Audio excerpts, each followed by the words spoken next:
primero, obviamente, agradecer al Instituto Juan de Mariana la amabilidad, el honor que me hace de premiarme con un premio que es absolutamente inmerecido, ¿de acuerdo? Y lo repito y lo reitero, absolutamente inmerecido.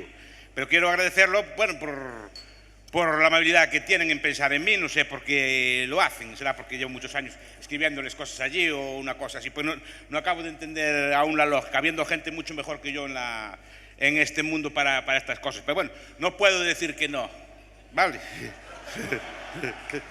Entonces,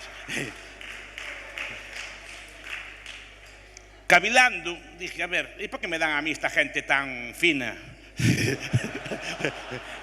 ¿Por qué me dan un premio a mí? Digo yo, además, los premiados anteriores son gente de mucho fuste, son gente de mucha categoría, hay varios aquí en esta sala. Es decir, ¿por qué me lo dan a mí? El tribunal creo que fue el mismo, parecido que otras veces, algo tendría yo, algo podrían ver en mí, entonces empecé a cavilar. ¿Y qué pueden ver estos señores, estas señoras tan ilustres en mí para darme un premio de esta relevancia? ¿Y qué hiciste tú, Bastos, en tu vida? Empecé así a pensar, ¿no? Y dijo, pues, no sé. No sé. A ver, intenté, digo porque la vida son hilos, no, la vida no es un hilo conductor, supongo que la vida es una sucesión de instantes, en el sentido de vas haciendo las cosas según te van viniendo, vas dando tus clases, vas haciendo tu trabajo, te van saliendo cosas, dice, da una conferencia aquí, da una conferencia allá, nos puedes escribir un artículo, nos puedes hacer una cosa, ¿vale? Y vas haciendo cosas, pero nunca piensas si tiene un hilo conductor. Y ahora ya que voy viejo, veo para atrás y digo, a ver, ¿qué hiciste tú? ¿No? Para que esta gente diga que hiciste algo, ¿no? Algo. Entonces empecé a ver, yo encuentro dos cosas. Yo creo que a la gente le pudieron interesar, ¿no? Una es que yo siempre intenté dar como una defensa a mis estudiantes y dado que, bueno, que parece que explico, así hablo en los YouTube y estas cosas, en el TikTok, y estas cosas del Instagram y estas cosas modernas que hay, del Twitch, que hay mucha cosa moderna de estas, parece que cuelgan vídeos míos. Bueno, pues voy a intentar explicar pues ideas que sirvan a la gente pues, para defender sus principios. ¿Qué me pasó a mí? No sé si pasó a muchos de ustedes. Yo me encuentro en una universidad, cuando llego yo, no conocía al profesor don Jesús, ni conocía pues, otra cosa, pero yo en la universidad, un joven, bueno, pues de clase, o sea, educado y tal, que me gustaba leer y estas cosas. Yo en la universidad, bueno, me encuentro que todo lo que yo pensaba me decían que era falso. O sea, yo intuitivamente era un joven de derechas, así pues me gustaba el mercado, me gustaban estas cosas, intuitivamente, yo no tenía ningún tipo de defensa, yo no vengo de una familia intelectual, ¿no? Yo tenía intuitivamente que eso era lo bueno, pero en la facultad sistemáticamente me decían que no. Que si marxismo, que si keynesianismo, que si cosas de estas, que si Chicago. ¿No? Me decían cosas de esas todo el día. Y yo, claro, pero yo repito, yo no tenía defensa. No tenía defensa. Es decir, y cuidado, yo no creo que mis profesores lo hicieran de mala fe. O sea, no es esa idea. Simplemente era el Zeitgeist, era el espíritu de la época. Pues era lo que dominaban, la extrema derecha en aquellos momentos era Popper. O sea, la extrema derecha era la socialdemocracia, en mis tiempos, ¿no? La extrema derecha académicamente. Entonces, claro, todo así, todo entonces te vas dejando llevar. Pero yo no, me encontré con que no tenía defensa, es decir, no tenía frente a mis ideas, no tenía pues un corpus intelectual, no tenía un corpus de libros, no tenía pues unas referencias que me dijeran, bueno, pues para poder por lo menos discutir o enfrentarme a mis profesores, o educadamente, obviamente. Repito que yo no les tengo mala estima, ¿eh? No creo que mis profesores lo hicieran de mala fe. Supongo que habrá de todo, pero yo no tengo mal recuerdo de ese aspecto. Pero sí que me explicaban esto, me decían que lo que yo pensaba estaba errado, lo que yo pensaba en mi casa, lo que pensaban en mi casa estaba equivocado, y que todo lo que hacían, entonces que lo bueno eran estas teorías. Y yo no tenía defensa. Y después, con el tiempo, fui descubriendo que muchas de las cosas que me enseñaron podían por lo menos ser discutidas. Muchas de ellas yo creo honradamente que están equivocadas. ¿Por qué me explicaban esto cuando saben que es falso? Entonces me dije, vamos a ver, voy a intentar por lo menos explicar que los alumnos que hay aquí, que me desmientan, intenté explicar un canon intelectual de profesores rigurosos, de estudios rigurosos, que contradijera, digamos, el mainstream dominante. A veces entre chillidos y gritos, como los de Noemí, los primeros días de clase, o los de Eduardo, ¿no?, en sus huelgas y cosas así, ¿no? O de los hermanos Carreiro, que también eran revoltosos, sobre todo uno de... ¿no? Pero, ¿qué pasaba? Pues porque yo simplemente daba una visión distinta, daba una serie de autores que nadie conocía, que había que expurgar de viejas bibliotecas, o había que sacar de un sitio o de otro, intentaba dar un contracanon, y yo eso siempre lo intenté dar, pero lo intenté dar no solo en la economía y en la política, intento que se den todas las ciencias sociales, si se puede. Es decir, me interesa, por ejemplo, que haya sociólogos que conozcan que hay sociólogos que no son necesariamente estructuralistas o marxistas, que pueden serlo, pero también que sepan que hay otras cosas, que sepan que hay politólogos que no defienden necesariamente una visión ortodoxa del Estado. Incluso analizando el Estado se dan cuenta de lo que decía don Jesús, ¿no? Como Charles Tilly, guerra y construcción de Estados como crimen organizado. Se llama así el texto, y es un texto absolutamente académico, porque esos textos no los conocíamos.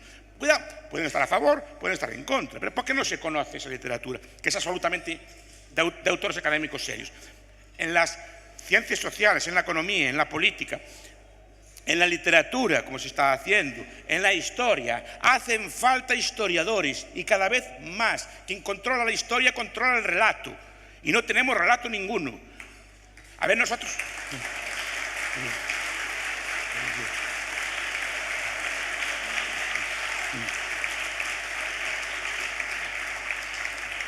A ver, los austriacos ya sí somos muy finitos, somos así muy exquisitos, ¿no?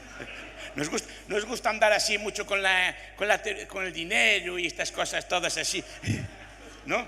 Porque eso queda muy bien. Y queda muy bien, y además, como normalmente acertamos, pues nos tienen que hacer caso y tal, pero hay que bajar, dejarse de tanto canapé, hay que bajar al barro.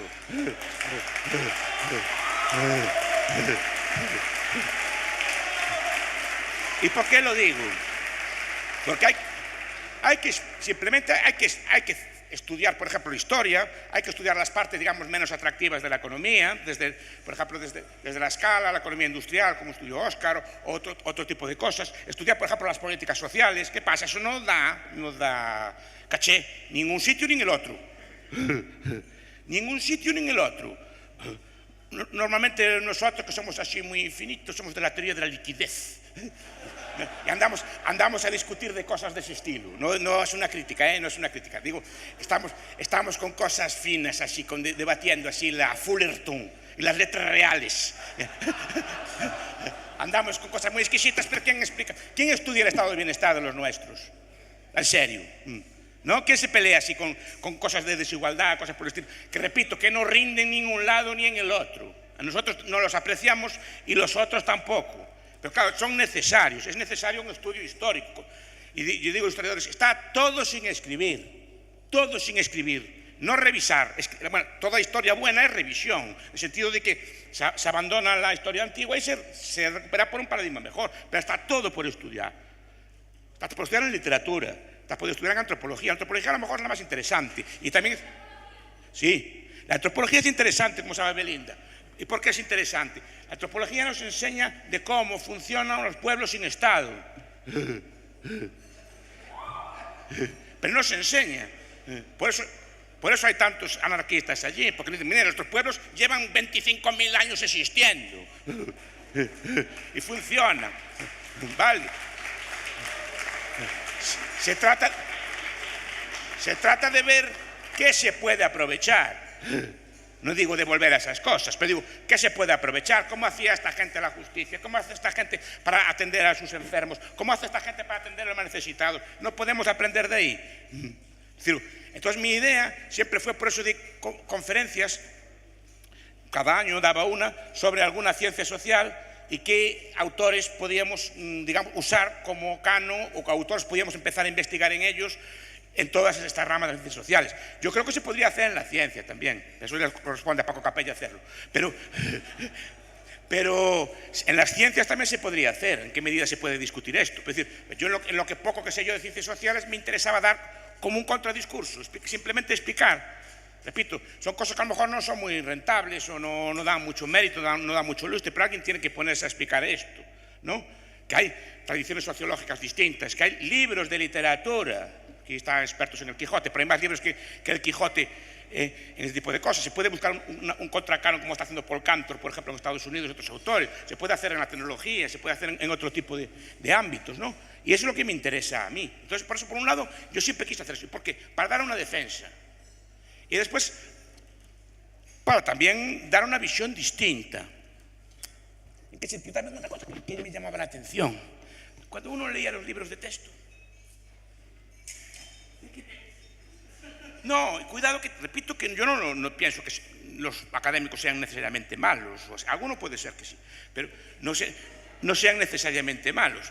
Es decir, cuando yo veía los libros de texto, siempre tienen sesgo, siempre están a favor del mismo. Es decir, en todas las ciencias sociales, digo, vamos a ver, yo leo Hacienda, leía aquellos manuales de Hacienda que explicaban, que me gustaba y me gusta mucho, ¿vale? Los manuales ortodoxos, digamos, todo está pensado para optimizar la recaudación del Estado. Siempre. Y este impuesto recauda más, este impuesto recauda menos. Siempre pensado y diseñado, pero todo está pensado desde ese punto de vista, ¿no? Solo los hacentistas italianos, estos de, ¿cómo se llama? Di Vito Di Marco y todos estos, ¿no? De Fusiani, todos estos explicaban la hacienda desde el punto de vista del ciudadano. Y eso que me gusta a mí, pero, por ejemplo, uno estudia ciencia política, como estudié yo también, o como estudiaron mis compañeros, ¿y qué nos enseña? ¿Cómo manipular un sistema electoral? Es así. Lo que estudiamos así es cómo manipular un sistema electoral o cómo manipular unas elecciones. Le llamamos mercadotecnia o le llamamos comunicación política. Lo que está diciendo es cómo manipular unas elecciones, usando los instintos, usando la gente, manipulándola para que gane. Pero eso es lo que estudiamos. Estudiamos economía, la macro, ¿no? Estudiamos a Keynes, la cruz de Keynes, las curvas y a Schelemi, a Patinkin. ¿No? Estudiamos a todos los teóricos así estos de las curvas y Schelemi, la curva de Phillips. Estudiamos todo. ¿Y qué es eso? ¿Qué es eso? Pues decirle al gobernante cómo tiene que hacer para manipular la economía desde un Estado, punto. Pero eso no es economía.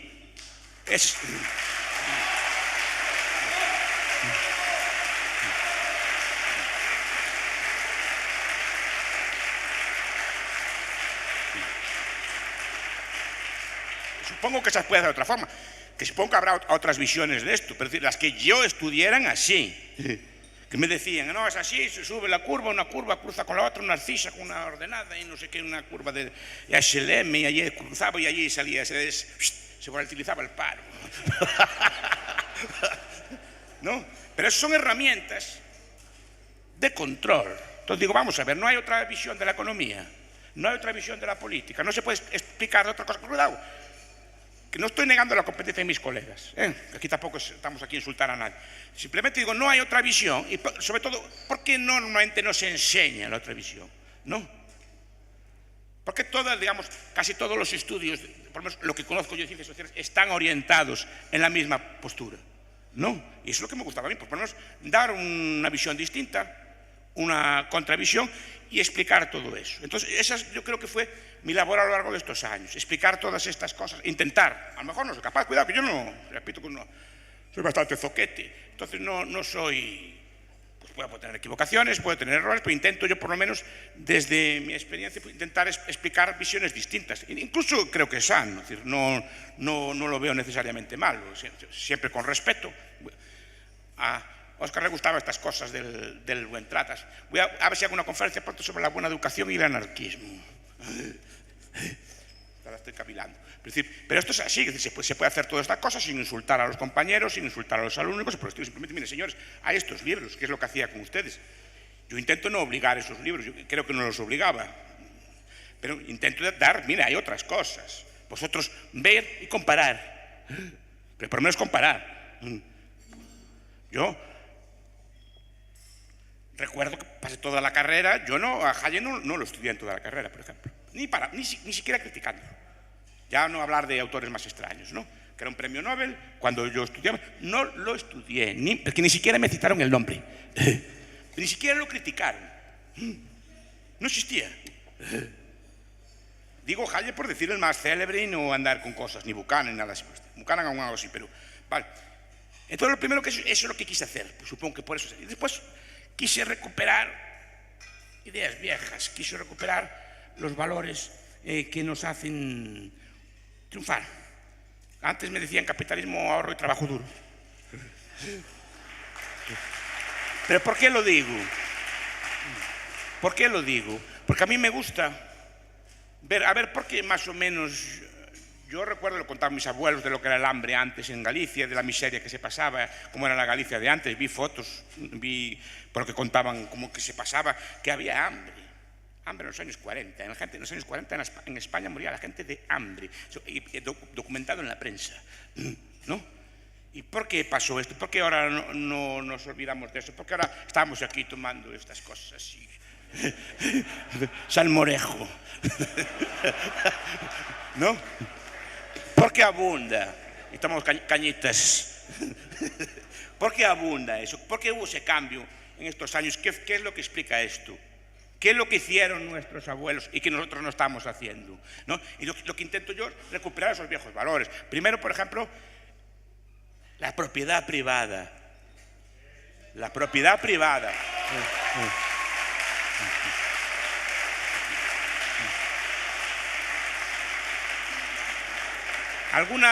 Alguna vez me preguntaron qué haría yo si fuera así, que no lo quiera Dios, si fuera algún día presidente, ministro, una cosa así. Dije, respetar la propiedad privada, punto.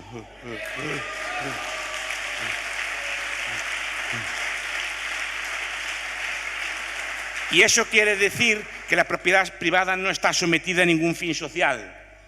Es propiedad privada y punto. Por eso digo que es una transformación de mucho más alcance. Pero recuperar la propiedad privada no solo hay como institución para los ricos ni cosas por el estilo. La propiedad privada es un ente civilizatorio.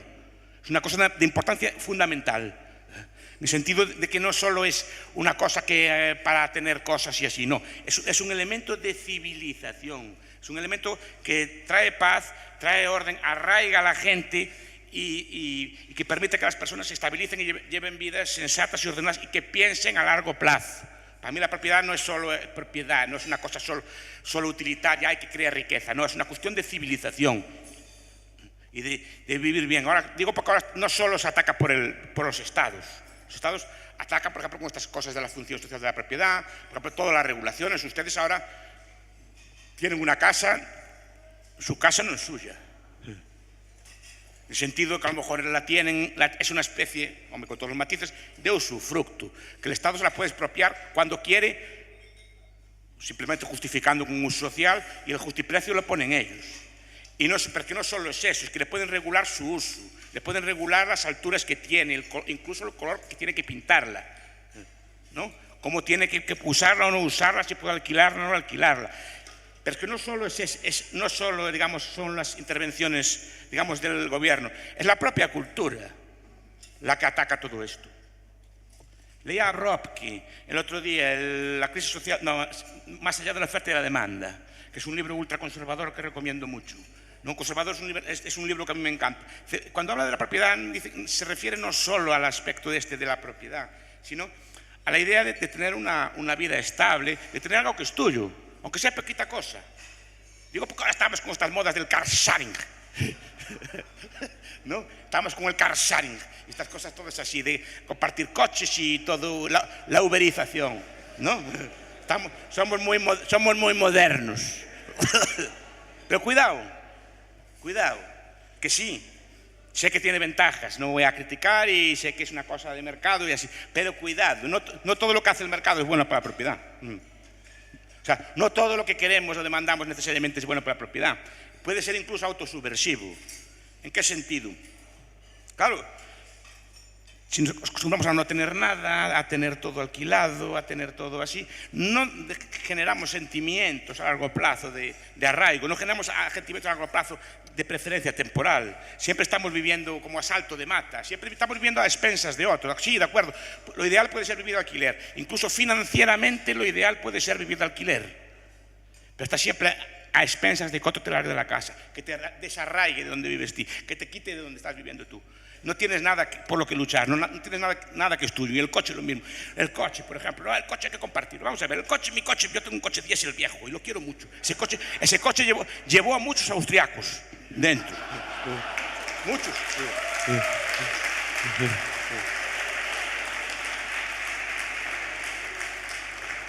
Me llevó a mi boda, me llevó a un montón de sitios. Ese coche lo quiero, porque tengo que andar todo el día a repartirlo. ¿No? Es decir, hay que tener un vínculo también con las cosas, un vínculo con la casa donde es uno, con el territorio donde es uno, quererlo un poco. Y eso genera estabilidad, genera civilización. Y todo quererlo hacer así etéreo y todo economía circular. ¿No? Cosas de este estilo. No, yo creo que eso también es un ataque y mucho más civilino que el otro. Yo creo que es bueno, y por eso, por ejemplo, los libertarios, los conservadores, la importancia de tener propiedad, o intentar tenerla, por lo menos. No todo el mundo tiene por qué querer tenerla, pero intentar tenerla, tener una vida de donde eres tú, vivir allí, esta casa de mi padre y pasar a mis hijos. Ese tipo de genera estabilidad social, genera paz, genera una serie de valores civilizatorios, ¿no? Eso lo explican bien los viejos conservadores. Entonces, me interesa explicar la propiedad privada, no solo me interesa explicar el valor del trabajo. El trabajo, que está universalmente denostado. Está todo el mundo criticando. Yo solo veo los programas de los partidos políticos de las elecciones, todo trabajar nada, trabajar 3 horas, trabajar 2 horas, trabajar y cobrar el doble. Vamos a ver, hombre, no.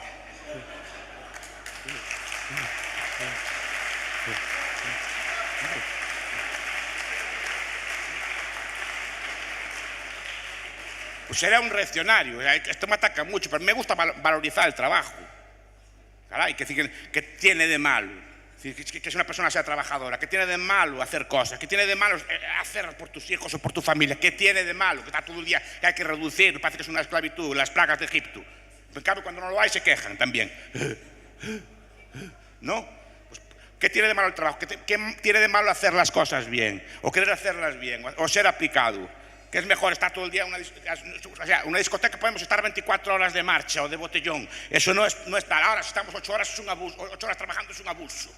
¿No? En cambio, 24 horas seguidas en un after o en una rave party de estas que hay ahora. ¿No? Eso está de maravilla. Eso no cansa. Eso es bueno para la salud. Ahora, trabajar, aplicarte, aprender, enseñar, estudiar, eso está mal. Nah. Entonces, me gusta valorizar el trabajo. Me gusta valorizar el ahorro. El ahorro. Que también tiene muy mala prensa. Muy mala prensa. Todo culturalmente está contra el ahorro. Y no solo los bancos centrales, no solo el gobierno, no solo la cultura, también muchas veces lo que llamamos el mercado. En sentido, todos estamos todo el día contra el ahorro. Compre ahora y pague después. No, señora. Es decir, el ahorro es una cuestión. A ver, el ahorro tiene muchas virtudes y también es civilizador. El ahorro nos enseña a domesticar, digamos, nuestros instintos. El ahorro nos enseña, pues, a llevar una vida frugal y ordenada. Nos enseña, pues, a no cometer excesos. A que es difícil, por ejemplo, que un borracho sea ahorrador. Normalmente una persona ahorradora tiene que llevar una vida más o menos ordenada, ¿no? Entonces, es muy importante recalcar esto.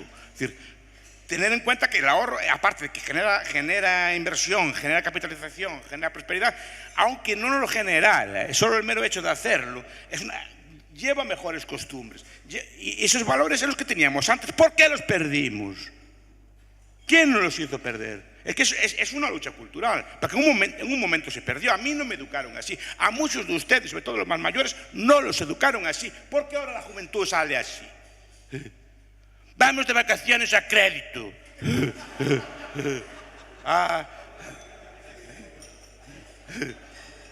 ¿No? Punta Cana. Una broma, vamos a decir, ¿qué pasa? ¿Qué tiene de malo ahorrar primero para ir a las vacaciones como había antes? Lo lógico es ahorrar primero y ir a las vacaciones después, pero no esa cultura de este estilo. Porque el consumismo es lo más anticapitalista que hay. Y eso no me canso de repetirlo.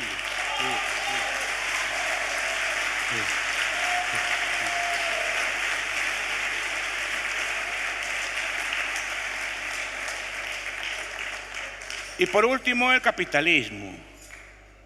El capitalismo es una tecnología mental, básicamente. Es un conjunto de instituciones, pero instituciones mentales. Es una forma de pensar, es una forma de ordenar o asignar la asignación de ahorros. Mucha gente lo confunde con un libre mercado, no es exactamente lo mismo. El capitalismo simplemente es una forma de pensar que dice: ahorro e invierto lo ahorrado de forma sistemática y en la mejor de las oportunidades posibles, en el mejor de los usos posibles. Eso es el capitalismo. Ahorrar e invertir. Pero invertir de forma sistemática. Para eso necesitamos una serie de instituciones, necesitamos unas bolsas que nos digan dónde invertir. Invierta aquí, invierta aquí, invierta aquí. Quite de ahí, quite de ahí, quite de ahí. Nos está diciendo en cada momento nuestro ahorro está siendo usado de la mejor forma posible, ¿no? Necesitamos bancos, necesitamos seguros, necesitamos cámaras de compensación, necesitamos un dinero sano, ¿no? Necesitamos una serie de cosas y eso permite funcionar el capitalismo. Pero cuidado, el capitalismo es una tecnología mental, es un invento humano, hay que explicarlo, no es natural, ¿de acuerdo?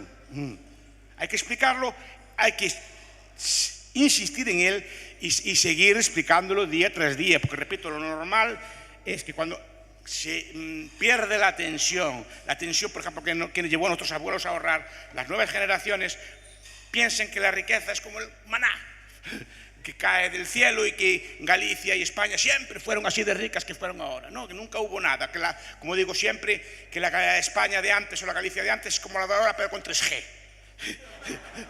O que el internet iba más lento. La gente piensa que la vida de antes, de mis padres o mis abuelos, era que el internet era más lento, era así un poquito más lento. No, señor, era una diferencia brutal. Ay, que no había comida, había que ir andando a los sitios. Pero la gente joven piensa que cuando hablan, no, es que España, Galicia siempre fue así. No siempre fue así, emigraban. Mi familia emigraba al Uruguay, emigraba a la Argentina, emigraba a estos sitios. ¿Por qué? Porque era una miseria. Entonces, algo hicimos bien. Lo que se trata es de seguir haciéndolo bien. Además, porque el capitalismo no solo es que genera riqueza, es que genera moral. Un libro de Benjamin Friedman, nadie lo tradujo aquí, yo lo leí en portugués, pero nadie lo tradujo al español, las consecuencias morales del crecimiento económico, explicando las consecuencias que tiene para la moral de la gente el crecimiento, la riqueza, y son buenas, no son malas. Es decir, la gente con más recursos pues es más educada, es menos violenta, se comporta mejor, mejora incluso la moral. Después tenemos más medios para atender a nuestros pobres, tenemos más medios para atender a nuestros ancianos, tenemos más medios para atender a nuestros jóvenes que quieren estudiar. Entonces, y genera una serie eso ya lo explicaban los antiguos, ¿no? Pero una serie de valores que son muy positivos y es muy importante. Entonces yo eso lo defiendo, lo llevo defendiendo todos estos años. Supongo que por esto algo de premio me daría, ¿no? A ver, ya para finalizar, yo cuando empecé esto era pesimista, bastante pesimista. Saben que los liberales así nos gusta mucho Jeremías, ¿no?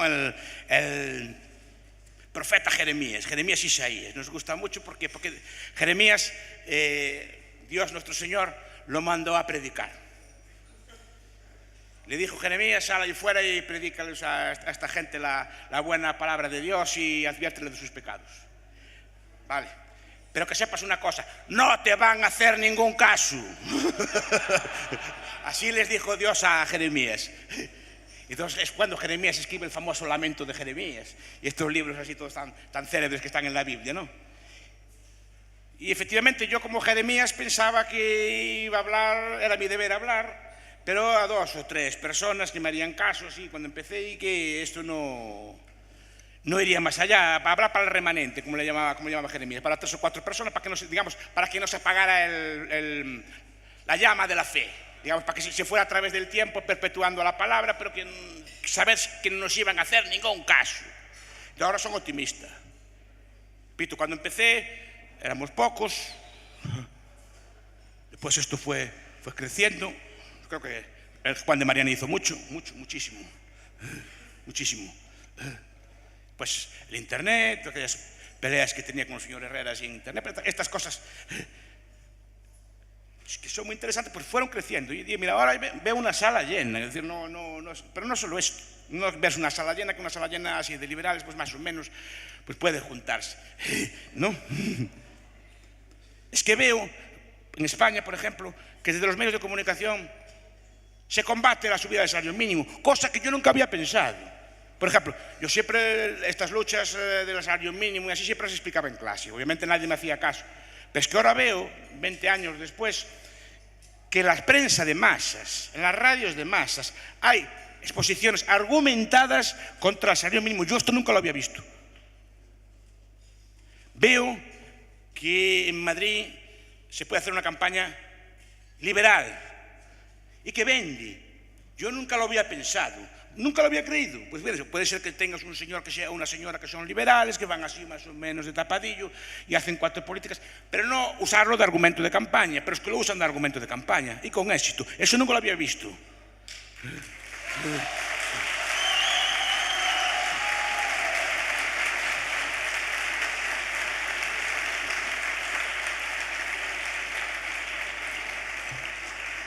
O que en Argentina se pueda hacer algo semejante.